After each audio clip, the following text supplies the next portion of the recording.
Hey everybody, it is Monday, May 6, 2019, and this is the Pro and Con Show, and I'm your host, Michael James Ott.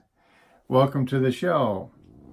So as just a brief introduction, always talking about the news and how to filter the wheat from the chaff, if you will, try to get the bias out of what you're seeing. And that's the intent of the show. Is I'm going to try to do the best I can to help us understand the where, what, when, and who for the news, and it's just the factual news. And as I mentioned before, it's a common problem these days because there's plenty of different sources of news out there these days, and they do different levels take different levels of care in trying to ensure that their information is correct. And then they also have their own very often they have their own biases, their own reasons why they're presenting the information, and they're trying to actually alter the opinion of the general public in favor of whatever their agenda is. And so what I'm doing is, and if you watched the show before, I've taken 5 different websites, and from left to right, the Huffington Post, which is kind of a little bit of an extreme liberal, left kind of leaning news source, and then CNN, which is generally regarded again still be a little bit left-leaning and liberal, and then National Public Radio is in the center, generally unbiased, and then on the right is Fox News, generally biased toward the conservative causes, and a little bit to the right, and usually a fairly strong supporter of President Trump, and then Breitbart News, kind of even a little bit more extreme on the right-hand side. And so let's go ahead and hit the news. Oh, by the way, no matter where you are, if you're watching, I'd love to. I see that it looks like Facebook Live is actually working correctly this time. I had a problem for several days with it working. It seems to be working right. So if you have a comment, please type it in here, and if I see it during the show, I'll try to address it. And I'd love to know where you guys are watching from. So if you're in London or Buenos Aires or Tokyo or wherever you are around the world, and you happen to be seeing this, please type in, "Hey, I'm watching from this place." I'm here in Hudson, Wisconsin, the center of the United States of America. So in my little office in my home. So let's get to the news, and this time we'll start with the right side, so Breitbart, and just looking at, and this is what I'm doing here, is just looking at their front page and pointing out a couple of things. So you may have quickly read there that their top story on the front page at this time of day on Monday, May 6th, is that Chuck Schumer is backing Donald Trump in trade talk escalations. So Mr. Trump has talked about doing more tariffs with China, and there's been this ongoing negotiation. Mr. Trump initiated a lot of tariff systems, as most of you know, and so they've been pushing that kind of thing. And so then it says Chuck Schumer backs him. And so there's actually a tweet. If you look at this article, there's a tweet in there. And, with all of the, Republican versus Democrat versus Republican kind of stuff that's been going on of late, I almost didn't believe that this was an accurate article. So in fact, I did what I encourage you to do, which is go, and when you read something that, hey, I'm not so sure that that's going to work out, or that's makes sense given what I generally know, I'm going to find out. So I actually went to Twitter, and I went into Mr. Schumer's tweets over the last couple days, and sure enough, yesterday he retweeted a tweet from President Trump and said, hold that hard line against China, or words to this effect, hold the hard line against China, all they understand is strength, or something, words to that effect. Now, interestingly enough, that was sandwiched in amongst, I don't know, 10 tweets that were basically attacking Mr. Trump for all the other various policies that Chuck Schumer and Nancy Pelosi and the other Democrats have been attacking him for. But on the, and so anyway, the whole point being that in this particular case, Breitbart actually did a fairly good job reporting this, and I don't see this on any of the other. I've already, before the show, I always look at the 5 different websites and try to understand what is and is not out there, and how common the reporting is across the websites. And this is Breitbart is the only one to cover this, and certainly, they make it a top topic here. So what is their motivation behind that? I don't know, but anyway, it's true. Let's see here now. Further down on the same page, it says polls show Democrats have lost enthusiasm for 2020 election.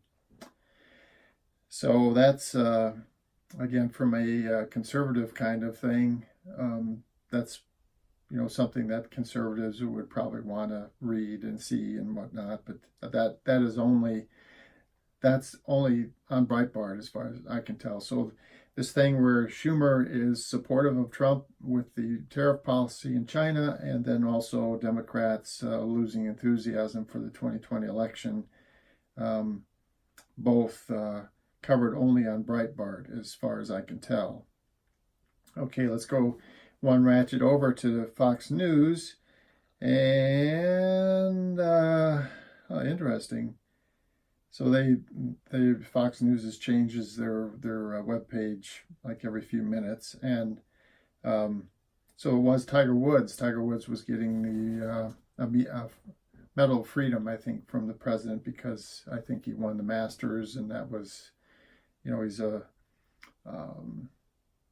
very popular figure in golf. So the president wanted to make sure he met him, I'm sure, so offered to give him the Medal of Freedom.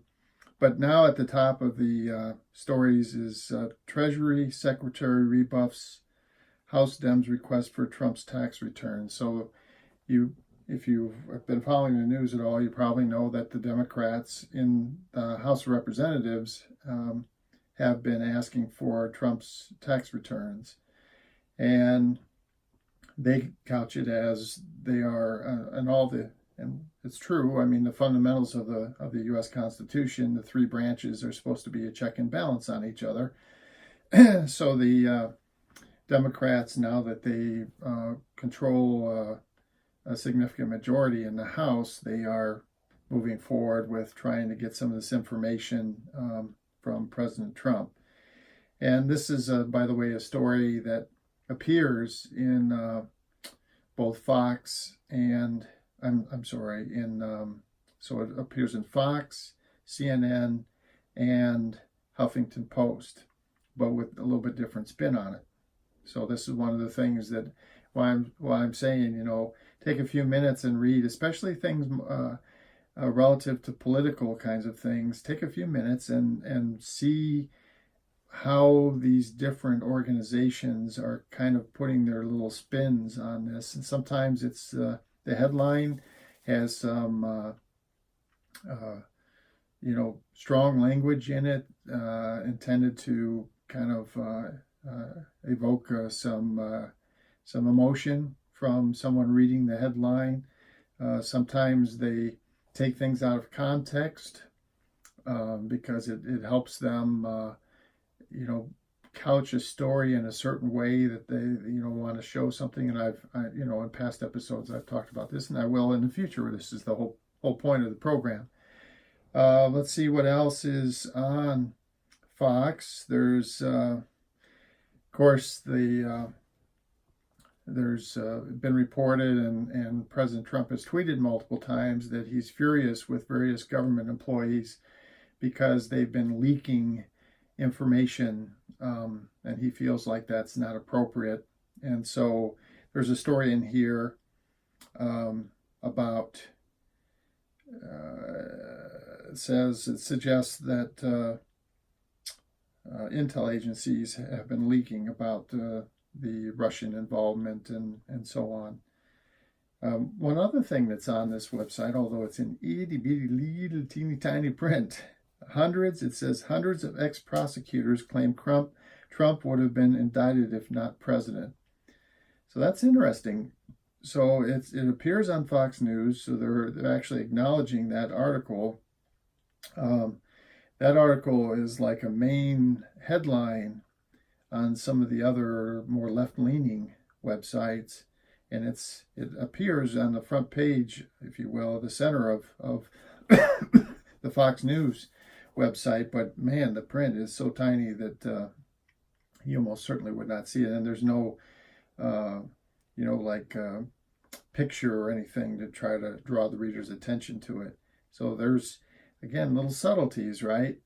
So they were reporting on the story, and I've read about that a little bit. There's 375 at least. So there's hundreds of former and current prosecutors that have worked for the federal government over the years, and they are saying that, when they read the Mueller report and the specifics, there's multiple points in there about obstruction of justice. They are saying that they certainly would have prosecuted another person if they weren't sitting in the office of president. Okay, so let's go to, we'll also see, so interestingly enough, this thing about, so the Treasury Secretary, Mnuchin, is basically assisting Trump here in denying Congress to see those tax returns. And actually on the CNN website, they're kind enough to provide a link and the images of the letter. So again, strongly encourage you guys, especially involved with things involving with politics, to dig that extra layer or two deeper in it. And I give CNN credit. They're fairly common. They will fairly commonly provide the link to the base information, the letters, the reports, the various things, and those links are fairly easy to find. And you can go and do that research and make sure that you know what these people are actually truly saying to each other, the actual words, as opposed to somebody's spin on what those words mean. Okay, National Public Radio, their headlines, I'll go ahead and show you this. So their front page headlines, environmental issues, actually, and this is a fairly common thing for NPR. They sometimes ignore, or they certainly de-escalate the political kinds of things, and they escalate the things that are more scientific or more factual, just factual basis kind of thing. And they're saying that a bunch of biologists and scientists from around the world are noting that animal and plant species are going into extinction at an alarming rate, an accelerating rate. One of the things, let me mention this just very quickly, we've got enough time here before I go to the other website. So environmental change, whether you want to call it climate change or global warming or whatever, a lot of people argue over whether this, and unfortunately a lot of those arguments come from the money in this argument. And there is a huge existing infrastructure that support fossil fuels, basically the stuff that creates the carbon that goes into the fuels that ends up as carbon dioxide in the in the atmosphere.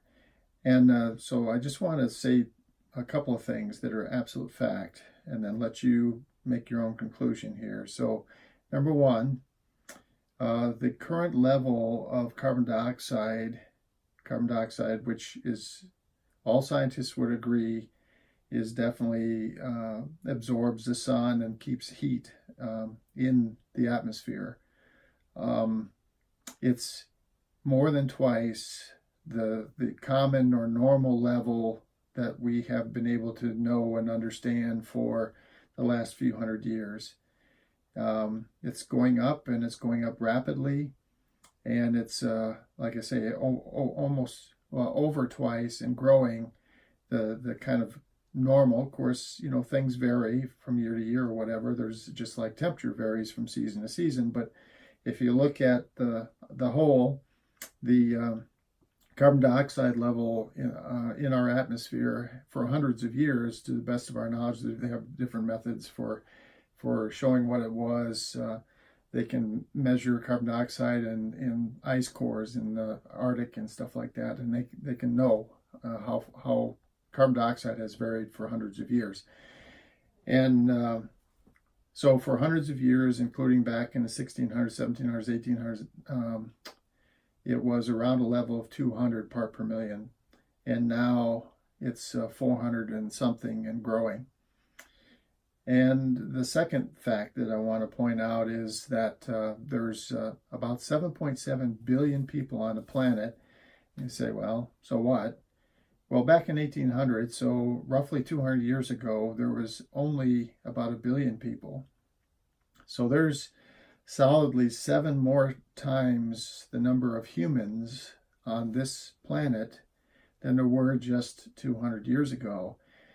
And just to help you understand what that might mean, just to picture your home or your apartment, wherever it is that you live, and you have the number of people in. So if you have a small family, or maybe you're just an individual, maybe it's just you. So just imagine you living where you are, and then now suddenly there's 7 people in there instead of just 1. And yes, absolutely, you're gonna feel the effects of having those extra people, right?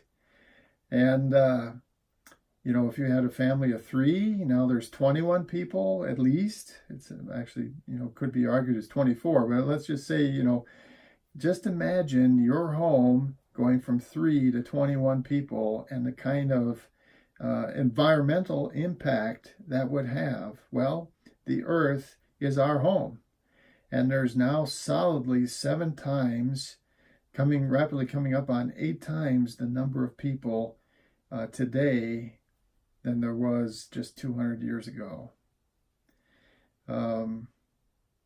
So these trends are real and factual, and I'll leave it to you to think about whether some of this environmental impact is really happening or not. So let's go to CNN. So their headline is Mnuchin refuses to turn over Trump's taxes. I already mentioned that they actually have a link where you can read the letter that Secretary Mnuchin sent to the head of the House of Representatives, the committee that's wanting this thing. And just long story short, he is saying that the Supreme Court has held that Congress can subpoena records, but only if they are in support of legislative efforts. And so the question is, and I guess it's probably going to go to the courts somewhere, the question is, does Congress want these taxes for Trump because of some sort of valid legislative agenda? Don't know. I don't know. I'm sure there's Supreme Court cases somewhere, but that's probably a little too far, too deep for me to be able to figure out. But if that story keeps lingering, I'll probably try to get into it. And then the Huffington Post, big headlines. You know, we won't hand over the tax return. So again, trying to be inflammatory, and of course a picture of Mr. Trump with a big grin on his face. You know, this is again the pictures that they use. They try to generate emotion. And then a big thing on their website is 375 plus ex-prosecutors, and then it says Trump lucky he wasn't charged! Exclamation point again. You know, the more charged language and the use of exclamation points and stuff like that. Okay, well, I see that our time is up for today. I hope you enjoyed the show. Again, if you have comments or something, please send them in. If I'd love to know where people are watching from. And these same videos will show up on my YouTube channel. And yeah, I look forward to talking to you again tomorrow. I hope you're enjoying the shows. And until then, you have an awesome evening wherever you are.